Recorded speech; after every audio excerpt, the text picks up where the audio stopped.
Okay, so we'll go ahead and get started. So we already have the packages installed. So we already know we don't have to do that whole thing in the console anymore. But if I want to use the readr and the ggplot2 packages, what do I need to do at the top of my script?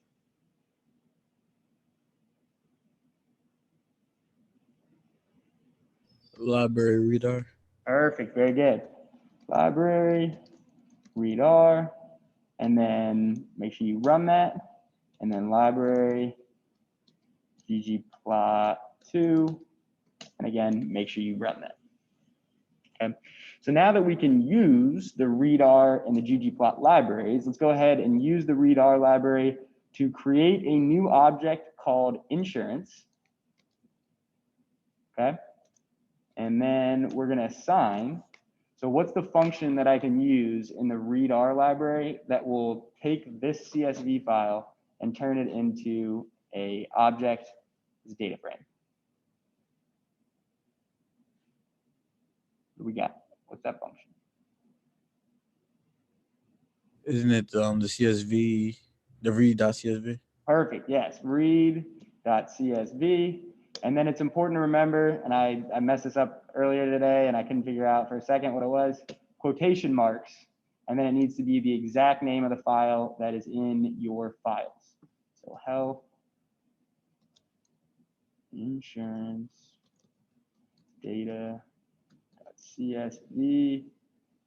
and quotes, run that, and you should have 1,338 observations of 6 different variables. Okay, I want to figure out what these different variables are. So what information do I have from this insurance file? What information do I have? So how am I going to figure out, like, what are the different variables that I'm looking at here?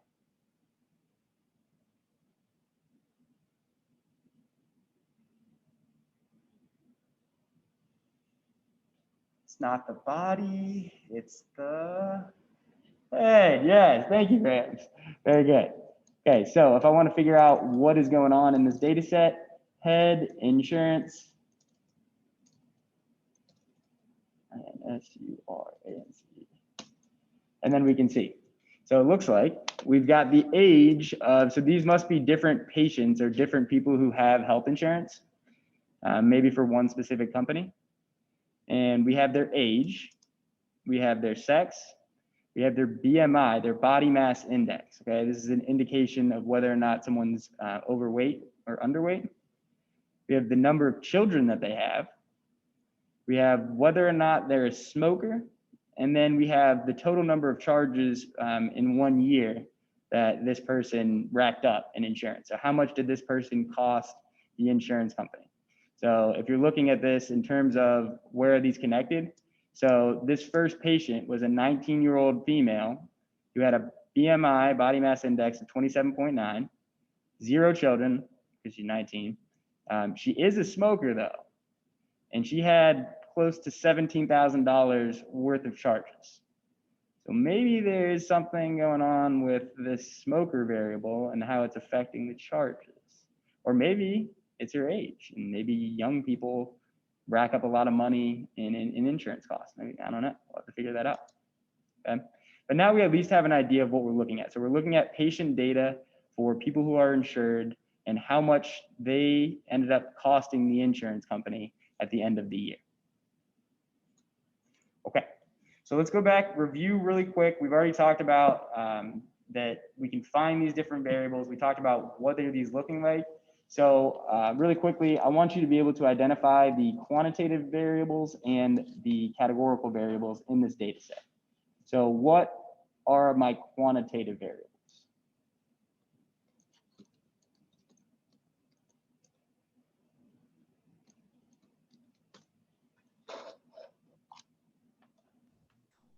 Age, Sure, yep, age. BMI, Mm-hmm, children, very good. and charges. Yep, perfect, okay. So those are all variables that we could, if we wanted to, create a scatter plot with and put them on either the X or the Y axis. And then the other type of variables we have are the categorical.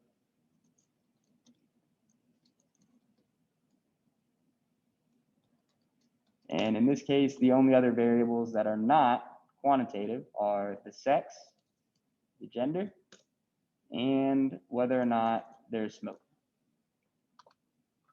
So we can't put either of these variables on the X or the Y axis in a scatter plot, but we could use coloring to see how these categorical variables affect a trend in these quantitative variables. Okay. So before we get into doing scatter plots, really quickly, I just want to review. If I wanted to create a visualization for the smoker variable, what am I going to do? So what's the code that I'm going to type in here to create a visualization for the smoker variable? So I want to see, out of all these people who are insured, how many of them are smokers versus non-smokers? Lewis, you got this one? Yeah, is it table? Okay, so that would be a way that I could just look at them, but what if I wanted to create a visualization? Like I wanted to be able to see that. Oh, I'm trying to blink it out. Would it be a histogram? I don't know.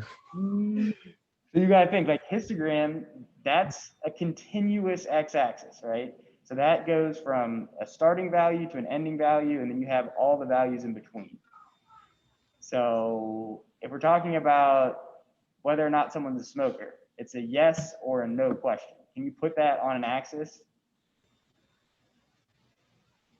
Or maybe it would be better with, what's the other type of visualization we talked about? Not a histogram? Bar? A bar. graph? Yeah, because you have two categories. You can fall into the yes category, or you can fall into the no category. Okay, now let's see if you can remember this, Lewis. Coming at you still. What is the function that we use to create a bar graph? Ggplot, right? Very good, ggplot. Now, do you know what the first argument needs to be? Yeah, insurance, right? Yep. And then comma AES Cool. is yeah, X equals, what are you doing? Smoker? Mm-hmm. Now, And then G on bar, right? yes, very good, Gian bar. Don't forget the plus sign. There you go. I mean the parentheses at the end. Boom, yep. And there we go. So if we create this quick representation, we can see, all right, well, you know, the majority of people who are insured by this company are non-smokers, but it still looks like they have almost 300 smokers in this insurance pool. Now, I know you guys don't understand probably too much about how insurance works, but the whole idea of insurance is that everybody pays in to a big pot of money. And then if you get sick and you need to go to the hospital and you have these really big bills, then that pot of money that everybody's been paying into, that's what's used to pay those bills. Okay. So you can have insurance and never go to the hospital. I mean, that's ideal, right? You don't want to go to the hospital like ever. I mean, going to the hospital is not fun. And so, you know, you're still paying that money and you're not using it at all. But if one of these random days, somehow you find out you have cancer, well, then you're not going to be able to afford that unless you have the insurance. And so that's where everybody in the system kind of takes care of each other. And so even though everyone's paying about the same amount, you know, some people are going to use it, some people are not going to use it. That's the whole idea of insurance. And ideally, no one uses it, no one gets sick ever, but we all know that that's not a reality. And so what insurance companies have to do, yeah, it's the exact same thing for car insurance. Yeah, any insurance in general, we're talking about basically spreading out the risk, just spreading out risk. And so we do that by everybody paying in just a little bit. But it's the exact same thing, you know, with car insurance, with health insurance. That's actually a really good idea. Insurance for school tuition. That would be really interesting. That would be interesting. I feel like though there's motivational factors. Actually, I don't know. That's a good point. Ajay, you might be onto something. But that's the idea, okay? And so now that we have like tons of data, insurance companies are getting better at finding out who are the people in the system that are taking the most money from that pool? And then who are the people who are like, barely taking any? So who are like the really healthy people that never have to use their insurance and are just paying into the system? And who are the people that are really unhealthy all the time, who are constantly drawing money from the pool? And so if they're able to kind of figure that out, which they are, then those people who are paying or taking more money out have to in turn pay more money in. Okay. So you can kind of think like, that's why if you get into a car crash, your insurance premiums go up. It's because you had to take money out of that pot because you got into a crash. So now you have to pay more money to fill that pot back up. Okay. It's kind of the same thing. But unless you have data, you're never going to know who's taking money, who's paying money, how much have they taken. So these files are looked at like very in depth by insurance companies. And actually my roommate, he works for a healthcare data company. I mean, they have all of this data from like CVS, from main hospital systems. Like they're looking at tons and tons of information on who's making these claims, like who is costing these insurance companies money, and then they're charging them more for it. Okay. So if we want to kind of look maybe into a little bit more detail, saying, okay, like who are the types of people that are having the highest charges? Well, which one of these quantitative variables, age, BMI, children, or children, do you think would affect the charges the most? Anybody got an idea? Or just an opinion, really?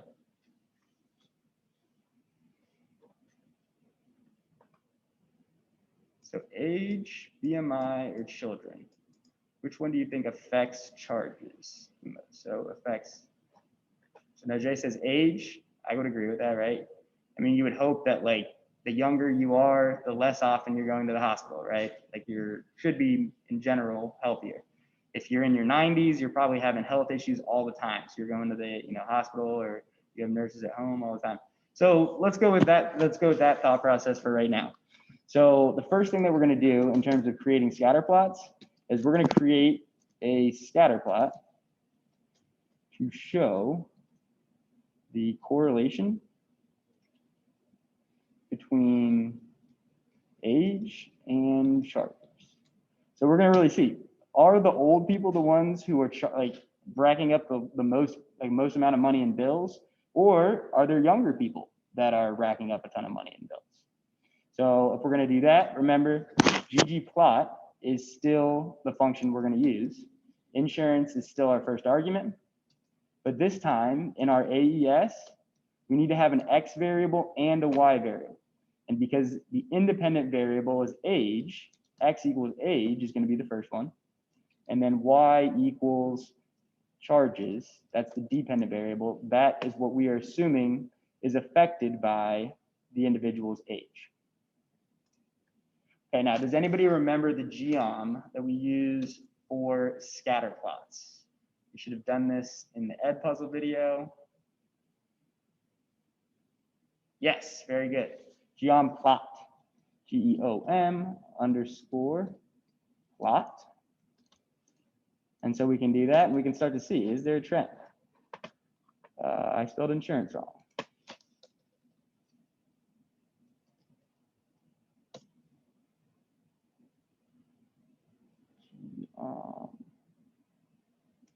Oh, sorry, it's not plot, it's point. Geom point. Geom point.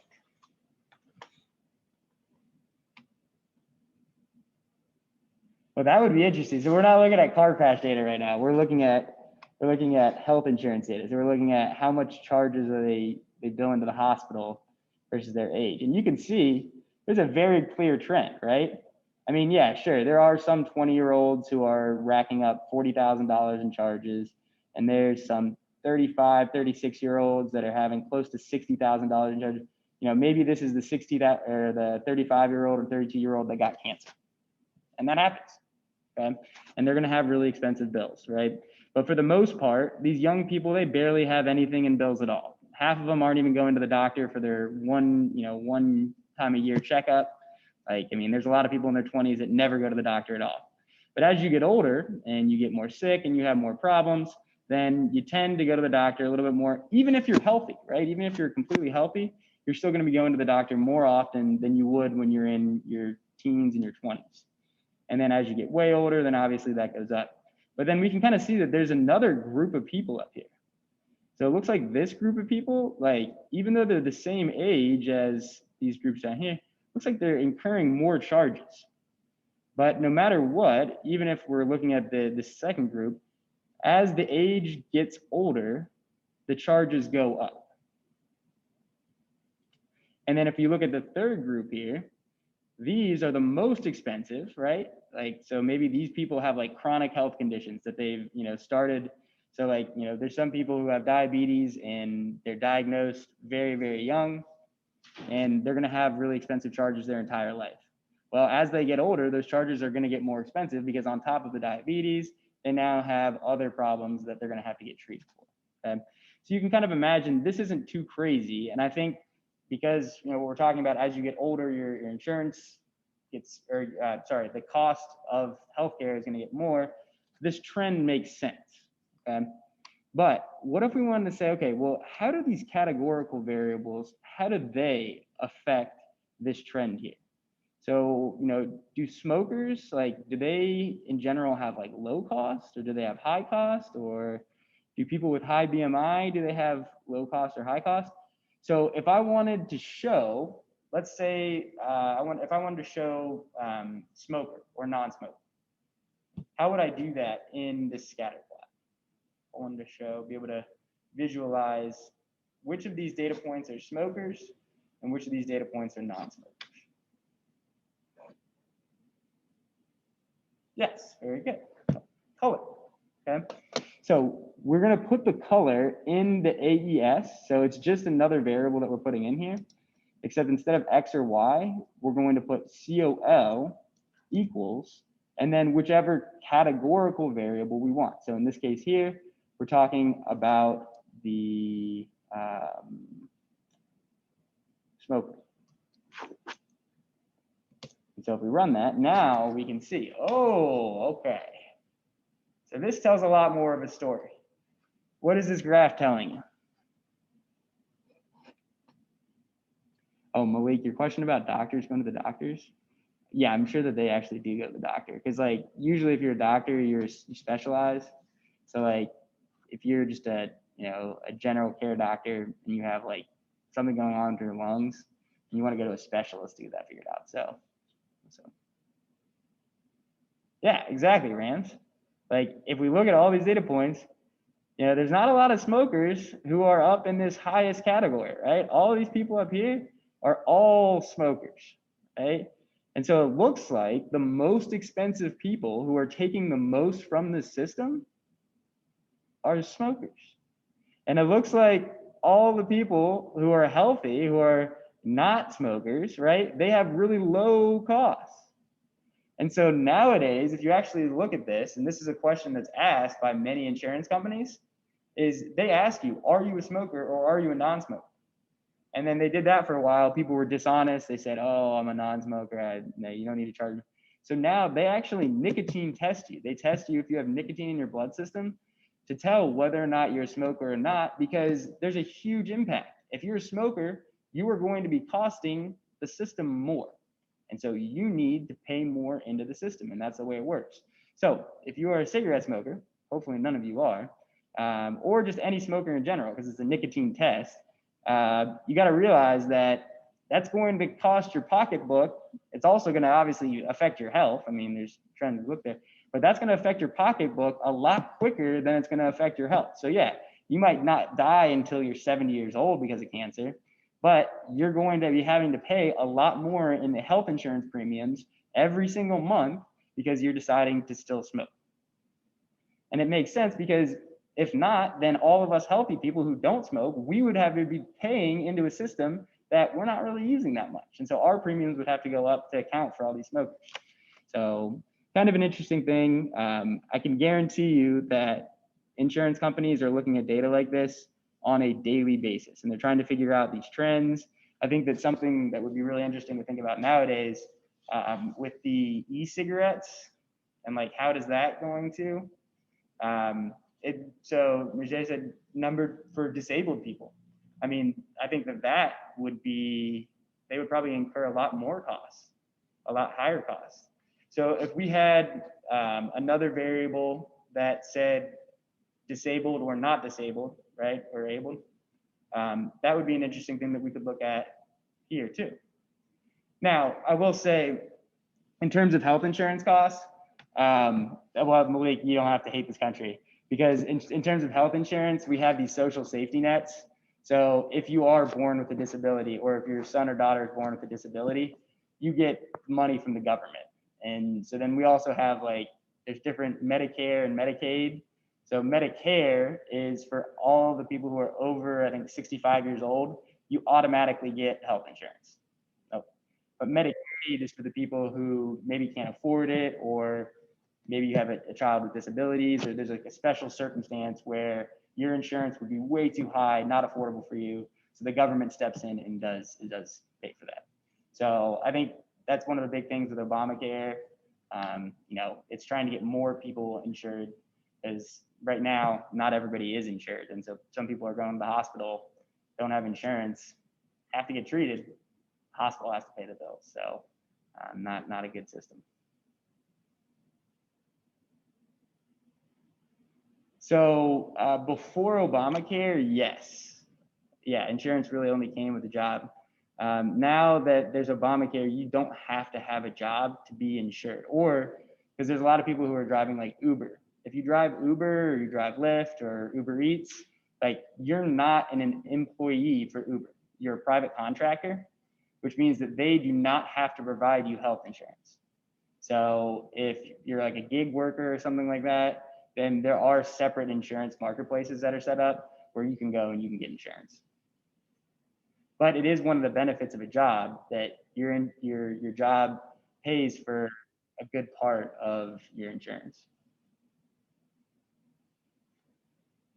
Okay, so we've looked at how the smoker categorical variable affects our trend when we looked at the age and the amount of money that these people were costing. What was the other categorical variable that we had? Other categorical variable?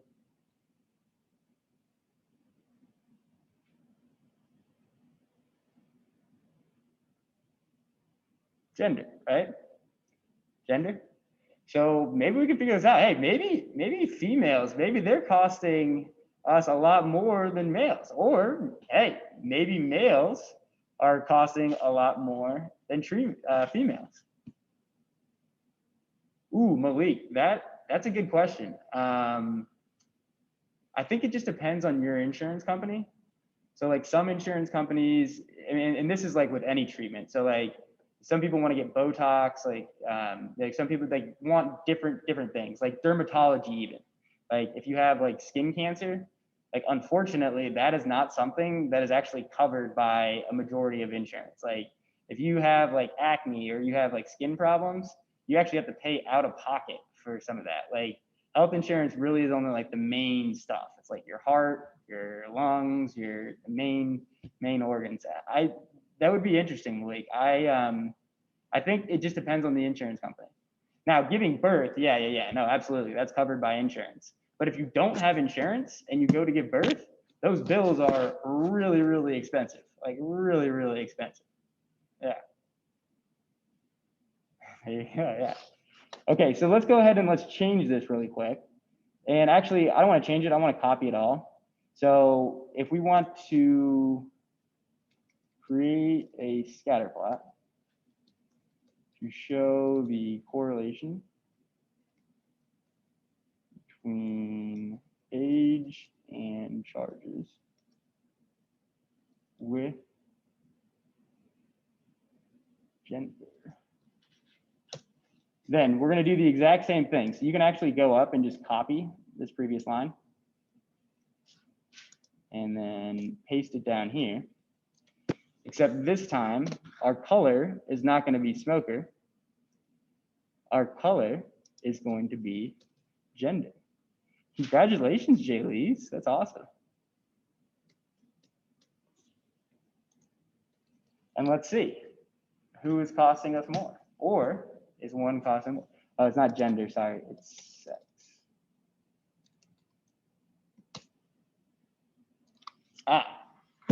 So much less clear here, right? Much less clear here. Like when we were looking at the smokers versus non-smokers, you could see this entire bottom healthy row of people. These were all of the non-smokers, and this top row of people who were charging the most, those were all. But if we're looking at male versus female, really there isn't that strong of a correlation. It looks like it's kind of evenly distributed across all of the different levels of healthiness. And that makes sense, right? I mean, in general, men go to the hospital just as much as women do. And you can kind of think like, if you're looking at age, there's probably like in the 20s, there's probably more men going to the hospital and doing things like this because men tend to be riskier. They tend to get hurt more, right? You just see that in middle school. But I think in the overall, it probably evens out. And that's what kind of looks like if we're looking at just these 1,000 data points. But I think if we pulled that to where we were looking at even more data points, you would see the same thing, that there is no trend in whether or not females charge more than males. Now, there is a different type of insurance where males are actually charged more at a younger age. Have any of you guys heard this yet? So car insurance. Car insurance is one of those things. If you are a teenage boy and you're a teenage girl with the exact same driving record, the exact same background, as a boy, you are going to have higher premiums. You're going to have to pay more into the system than girls. And the reason for that is when they look at trends, teenage boys tend to get in more car accidents than teenage girls do. It's because they're racing around. It's because they're being reckless, right? It's like the teenage puberty years, like they're getting, and that's factored into the cost. So if you have young boys when you're older, or if you're a teenager yourself, expect to have a higher premium than if you are a female teenager. Now, as you get older, then these things kind of even out. But it is kind of crazy that just because you fit into one of those categories, even if you're a great driver, like you could be a teenage boy that's the most responsible driver out there, but at the end of the day, they don't care because you fit into that bucket of teenager and boy, so your premium is going to be higher. It's kind of crazy, but it's the way it is. And that's the way it works because we're looking at trends overall. We're not looking at specific things. Now, there are ways that you can get those things down. So I remember like in high school, one of the reasons that I wanted to get straight A's was because grades, if you submitted your GPA to the insurance company with your report card, if you had like over a 4.0, they would drop your premium down. So, that just kind of shows you're responsible, you're doing the right thing, like you're not doing crazy stuff. And so you're going to be less likely to get in accidents. Yeah. So if you have good grades, and actually that's not just something that applies for high school. When you're in college and if you're paying for car insurance yourself, almost every single insurance company will give you like, $50, $60 off your premium if you just submit your grade card to them and show that you're maintaining a certain GPA. I think a lot of them are like, 3.0 or something like that. If you have a B average, the likelihood of you getting into a car crash is a lot less because it's just showing that you're more responsible. And these are things that insurance companies are looking at. If you don't want to provide your grades, then they're going to assume that you're irresponsible and they're going to charge you the most premiums. Okay, so we've seen how the scatter plots work. So we've seen how we can show on the X and the Y axis are quantitative variables. If we want to actually show these different categorical variables, we can do that using color, and we can start to look for trends in there. Okay. Now, the last thing that I want to show you, because this is kind of a cool thing in R, is that we can actually put in different colors that are not categorical variables. So we can actually show quantitative variables with colors. And the way that it does that is it creates a scale. So it goes from the darkest color to the lightest color, and it shows like on that scale where it would be. So if we wanted to, we're gonna go ahead and create one more scatter plot. Create a scatter plot. to show the correlation between age and cost with BMI as our third variable, as our colored variable, we could see, okay, like, are these older people who are more overweight, are they charging more than the older people who maybe have a lower BMI? Okay? And so the way that we do that, we'll go ahead and copy this line from before. So this doesn't change. But then for the COL, we're going to go ahead and change that. COL equals, in this case, if we want to show BMI, we can do BMI. And if you do that, you see how this is a scale. So if it's a really light blue, that means that they have a really, really high BMI. If it's a really dark blue, it means they have a really low BMI. The higher your BMI is, the more overweight you are. I think they say like something like, I don't know, maybe 30 something is like, I think it's like 35 is where you're considered like overweight. So if you're in the 40s or the 50s, like that's not good. You would just tell them you're skinny, except when you go to the doctor and they weigh you, that data is sent to your insurance company. So you could say that you're skinny, but then when they go look at the records, they're like, wait a minute, that doesn't trend up.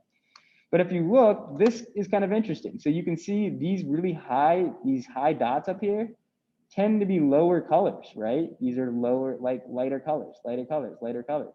And down here, you see a lot more of the darker colors, okay? So what is that showing? Well, it's showing that people with high BMI tend to charge more to their insurance.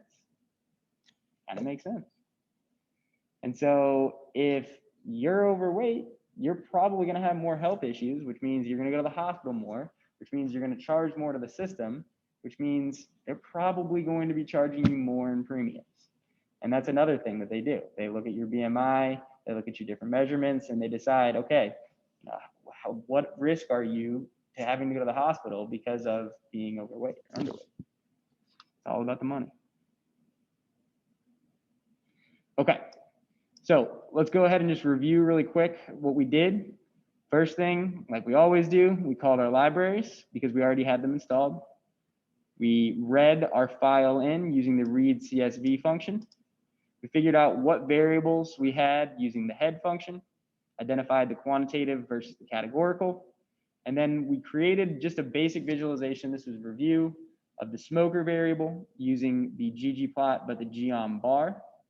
And then when we wanted to create the scatter plot, we moved into where we had an X variable and a Y variable, independent and dependent, with our color as the third variable, and our geom was the point. Okay, so if you have all of this, which hopefully everybody does, because we've taken a lot of time there, the last thing that you need to do today is you need to knit the file into a PDF, and you need to submit it on this Google Classroom document. So remember, file, knit document.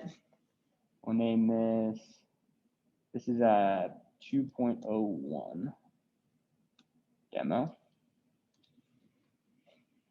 Then we'll go ahead and save that. No, sorry, this is 2.04, my bad. 2.04. We'll save that.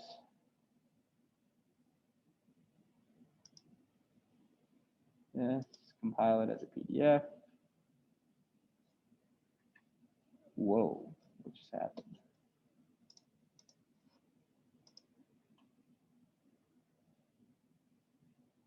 Oh no. When I knitted, only one page came up. That's what just happened for me. Okay, hold on. I think what we have to do is save as.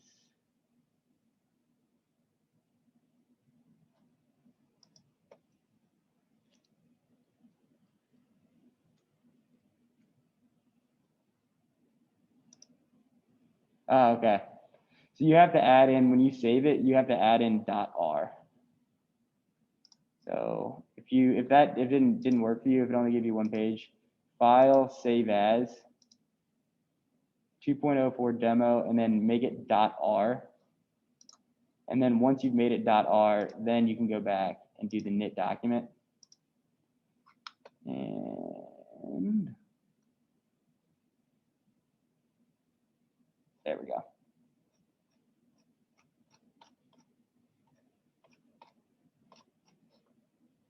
Remember, download that, save that in a folder so that you can look back at the code.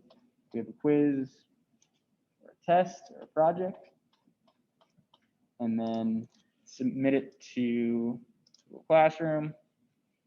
Awesome, looks like some people already have this done.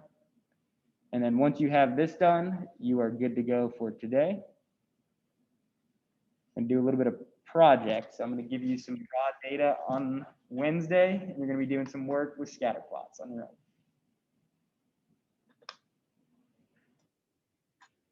Good? Cool, cool. You were good. Yep, no problem. So do you guys have practice today too? Yeah.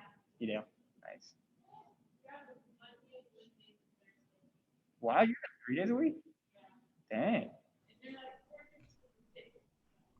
Whoa, that's some serious practice. 2 days a week for an hour and a half. But I guess, I don't know. I mean, I feel like you guys are a relatively new team, aren't you? So there's a lot of like cohesion. Like we have players from last year, the year before. So it's not as hard for us to kind of get that team back together. Are we allowed to leave? Yes, if you've submitted it, you submitted to, yeah, I think you were the first one. Then you are good to go. Is that Ramsland? Yes. Ramsland, I'll see you in a little bit. Hey, I'll see you in a little bit, Malik. Period. All right. Yeah. Malik, you together with us now? Yeah. Yeah. Come and hang. It's a beautiful day out. Mr. M, Yes, what's up? after I knit the document, what do I do again? So did you save it as a PDF? Yes. So then just upload it to the Google Classroom assignment.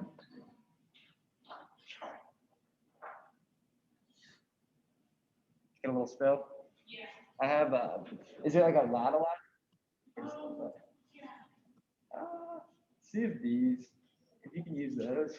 I know, it doesn't need to get completely dried up because no one's gonna be in here the rest of the day. Did you get that, Kelly?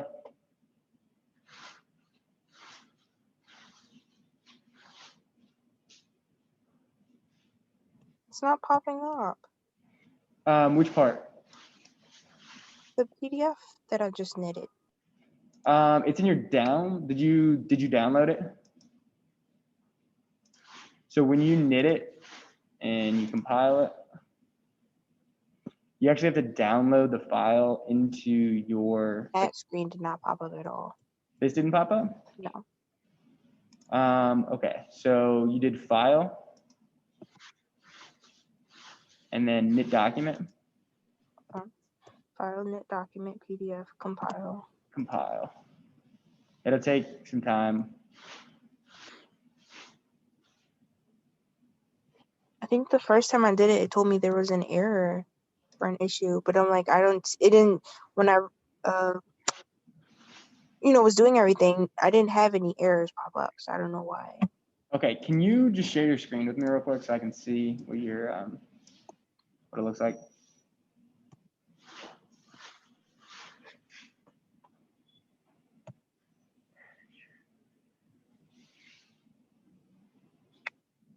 Okay, can you go back up to the, oh, okay, so just move, so you just need to move the head line. That needs to be below the insurance line. Because right now, what it's doing is it's trying to figure out the variables in the insurance file before the insurance file is actually created. So if you just do it anywhere below, you can just do enter, enter.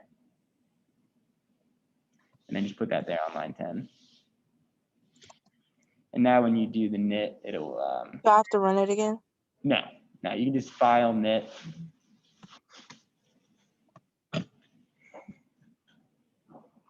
Yep, there you go. Okay. And it'll take a second, but it'll should hopefully pop up here.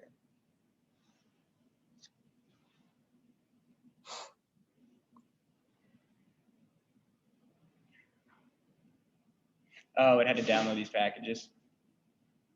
But it had already did that, so I don't know why. Just give it a second. It won't take very long. I was gonna say, because if you use the same project as you used for your exam, then they would have had to. Oh, okay. So go in the top. No, not there. Sorry. Top. You see where there's in your URL to the right, there's an X. You have pop-up blocker turned on. Click on that little thing with the red X Hold on. next to the star, Hold on. right next to the star. This one. Always allow pop-ups, and then done, and then try again. There you go. Okay. And now you can just download that. You can print it and then print it as a yes. And then just name it something that you can go back on. So 2.04 demo.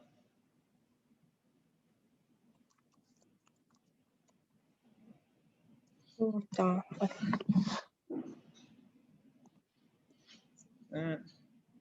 It should be done, right? Yep, it should be. And then all you have to do is just upload it to that. Yep. There you go. Boom. Okay. Thank you. Very nicely done. No problem. See you next class. So I had an issue for some reason when I went to go knit the project where you go like to file and then you press knit the project or knit document. I accidentally pressed close and that wasn't good. So what I did was I went to the console and I copy and paste everything that I had just done. But now, like you see when we did like the pound and then it says when you said like create a scatter plot, like the directions. Mm-hmm. I don't have that because I guess it didn't come up in the console. So I have like all the ggplot things, but I don't have like the rest of the thing. Okay, so in terms of submitting today, you can submit what you have. Now, can you knit the document still? Let me check. Do I still have to do the save as? You should just be able to do file knit document and then it should work. Should work. If it doesn't, then you will have to do the save as. I think what I did is I accidentally deleted the R file when I was clearing out things in the beginning. So that's why I had to do the save as.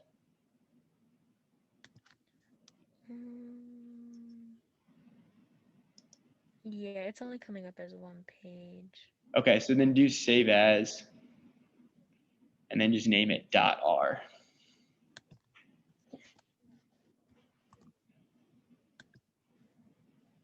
Or whatever the name is, and then .r. So demo or 2.04.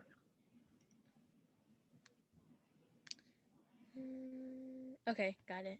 Got it. Yeah. And then, so my recommendation for you would be to go back, and you don't have to do it right now, but sometime before our next class, go back and put in those comments so that if you have a quiz or like if next class I give you a project, that you know exactly what you have to do and what those different functions mean. Okay, thank Cool. you. No problem. Yeah, bye.